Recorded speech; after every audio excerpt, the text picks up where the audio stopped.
Assalamualaikum warahmatullahi wabarakatuh. Salam dahsyat dan luar biasa. Selamat pagi teman-teman sekalian. Semoga kita senantiasa dikasih kesehatan oleh Allah Subhanahu wa taala, keberkahan, kemuliaan dan keberlimpahan. Sekali lagi saya mohon maaf teman-teman sekalian, saya masih belum bisa menyapa Anda semua melalui kopi darat, tapi hari ini saya akan menyapa Anda semua via YouTube. Pagi hari ini saya akan menyampaikan satu tema, goreskan tinta emas sejarah hidupmu. Teman-teman sekalian, buatlah sejarahmu. Manusia itu ada dua. Pertama, manusia yang membuat kisah pribadinya. Yang kedua adalah manusia yang mencetak sejarah. Kalau yang pertama tadi, tujuan manusia pribadi adalah kepuasan dirinya sendiri. Tetapi tujuan manusia sejarah adalah melayani seluruh umat manusia. Teman-teman sekalian, kebetulan 1 bulan kemarin selama bulan Ramadan, saya menulis sebuah buku dan ada 30 artikel, 30 tema dengan 2 prolog dan epilognya sehingga 32. Jadilah sebuah buku yang saya kasih judul Goreskan Tinta Emas Sejarah Hidup. Teman-teman sekalian, kita semua memiliki kemampuan yang mengagumkan untuk merendam mimpi kita, merajut cita-cita Anda, dan menyusun rencana. Namun semua kemampuan itu tidak pernah lebih kuat daripada kemampuan kita untuk menunda. Maka hati-hati, jangan menunda-nunda. Maka setelah visi, kita memang harusnya bergairah mewujudkan visi hidup kita. Teman-teman yang tercinta, mari kita mengukur apakah kita ini bergairah. Misalnya, dengan hadis Rasulullah berikut, wanita dinikahi karena 4 hal. Sebab kecantikannya, karena kedudukannya, karena hartanya, dan karena agamanya. Maka pilihlah yang beragama agar barokah kedua tanganmu. Hadis riwayat Muslim. Penggalan awal hadis ini merupakan pemaparan kondisi umum yang pernah terjadi dan karakter beberapa kaum sebelumnya oleh Rasulullah. Baru kemudian penggalan keduanya memerintahkan dasar pilihan. Pelajaran yang menarik yang bisa kita ambil ya dari seorang budak yang namanya Mubarak. Satu saat ketika dia diminta mencarikan delima yang manis oleh tuannya dari kebun yang dijaganya, ia gagal berkali-kali. Kemudian sang majikannya tak berkenan. Lagi-lagi masam, tidak bisakah kau membedakan mana yang manis, mana yang masam? Padahal sudah berbulan-bulan kau jaga kebunku. Kemudian jawab Mubarak, tidak. Mengapa tidak? Tanya majikannya. Karena saya hanya diperintahkan menjaga, bukan mencicipinya, Tuhan. Teman-teman sekalian, kekaguman sang majikan ini membuncah. Alangkah jujur dan polosnya Mubarak ini. Alangkah mulianya. Pertanyaan sang majikan lalu menyangkut ikhwal putrinya yang dilamar oleh banyak pemuda. Kemudian majikannya tadi bertanya, wahai Mubarak, menurutmu siapakah yang pantas menikahi putriku ini?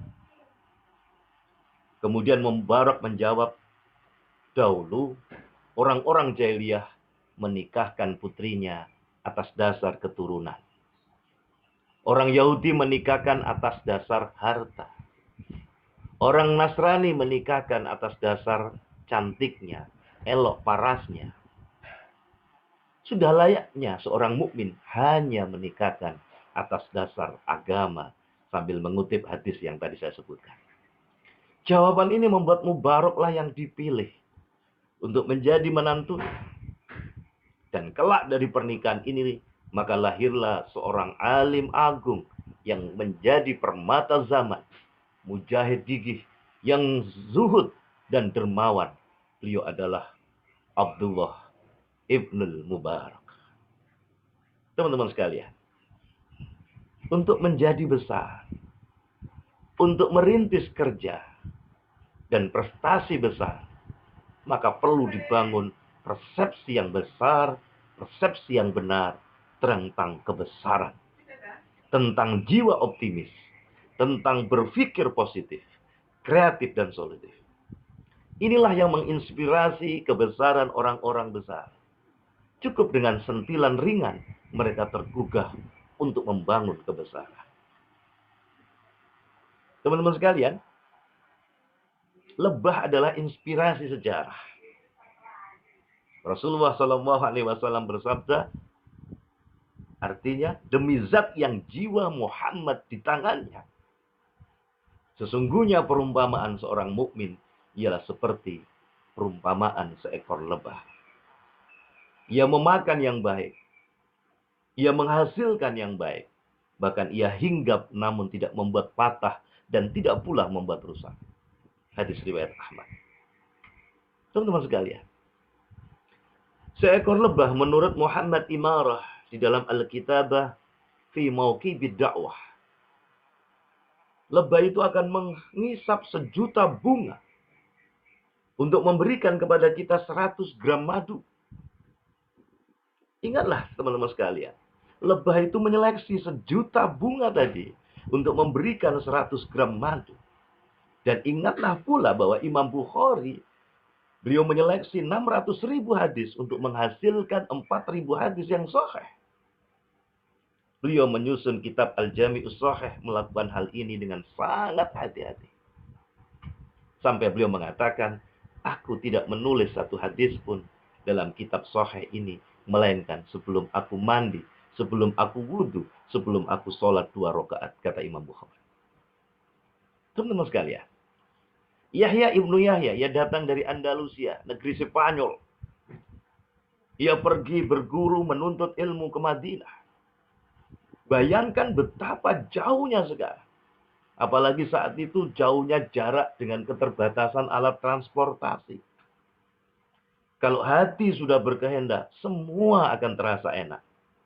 Untuk sebuah cita-cita besar, berguru kepada imam besar saat itu adalah Imam Malik radhiyallahu anhu.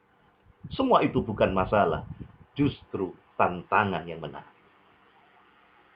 Hari-hari dilalui Yahya ibnu Yahya, menimba ilmu dengan penuh semangat, dengan menu yang paling bermutu adalah belajar dengan penuh kesungguhan dari sang guru Imam Malik radhiyallahu anhu. Ia belajar menjadi diri sendiri. Hingga datang suatu hari saat ia tengah berada di majelis ilmu bersama murid-murid yang lainnya. Tiba-tiba datang serombongan orang entah dari mana yang menarik mereka naik gajah. Heboh Madinah saat itu. Sehingga semua murid-murid yang belajar itu berduyun-duyun, berhamburan keluar melihat kejadian tersebut. Dan ruang kelas pun kosong melompong, kecuali tinggal satu orang murid, yakni Yahya ibnu Yahya. Melihat hal itu, Imam Malik mendekat dan bertanya padanya, mengapa engkau tidak keluar, nak, untuk melihat serombongan gajah tadi? Kemudian Yahya ibnu Yahya menjawab, wahai Imam Malik, saya datang jauh-jauh dari Andalusia untuk menuntut ilmu, bukan untuk melihat gajah. Imam Malik kagum dengan keteguhan muridnya, sehingga beliau menyematkan gelar Akilu Andalus, yang artinya gelar untuk seorang yang berakal dari Andalusia. Lelaki yang datang untuk belajar. Lelaki besar yang datang untuk membawa prinsipnya sendiri. Gajah ternyata bisa membuat sejarah. Yahya ibnu Yahya menjadi orang besar karena tidak bergeser dari prinsip dasar. Dari Yahya kita bisa belajar. Teman-teman sekalian, maka berbahagialah. Kita pun bisa menyajikan karya-karya besar. Mulailah perhatikan hal-hal yang sederhana untuk meraih kebesaran hidup Anda. Itulah obsesi kerja besar kita. Memilah, lalu memilih. Mendengar, lalu menyeleksi laksana lebah tadi. Inna akramakum indallahi atqakum. Adapun penghargaan terbesar akan kita dapatkan ketika Allah ridho terhadap apa yang kita lakukan. Goreskan tinta emas dalam sejarah. Goreskan tinta emas dalam kehidupan. Buatlah tanda di alam semesta. Salam dahsyat dan luar biasa. Wassalamualaikum warahmatullahi wabarakatuh.